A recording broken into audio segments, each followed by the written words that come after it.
வணக்கம். இது என் வழி இயற்கை வழி. நான் உங்க ராஜமுரளி.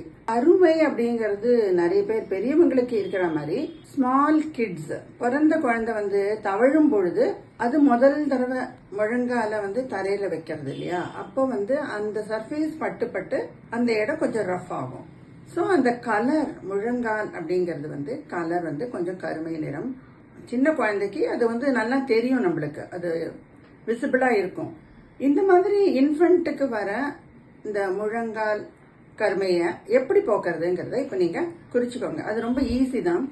ஆலுவேரா ஜெல் இருந்ததுன்னா 1 டீஸ்பூன், அந்த 1 டீஸ்பூனோட பால் பவுடர் அது 2 டீஸ்பூன், இது ரெண்டையும் நல்லா பீட் பண்ணி ஒரு கிரீம் ஃபார்ம்ல பண்ணிக்கோங்க. டெய்லி குழந்தைய குளிப்பாட்டும் பொழுது முதல்ல முழங்கால்லேருந்து கணுக்கால் பாதம் வரைக்கும் இந்த கிரீமை போட்டு நல்லா தேய்ச்சி, அதுக்கப்புறமா நீங்க நார்மலா எப்படிலாம் குளிப்பாட்டுவீங்களோ அந்த மாதிரி குழந்தைய குளிப்பாட்டலாம். இது மாதிரி ரெகுலரா செஞ்சுட்டு இருக்கும்போது அந்த முழங்கால் அப்புறம் கணுக்கால்ல கருப்பு இருந்தா கூட அது என்ன ஆகும், நல்ல சாஃப்ட் ஆயிடும். சாஃப்ட் ஆனதுனால அந்த கலர் யூனிஃபார்மா குழந்தையோட கலர் தனியா தெரியாம இருக்கும்.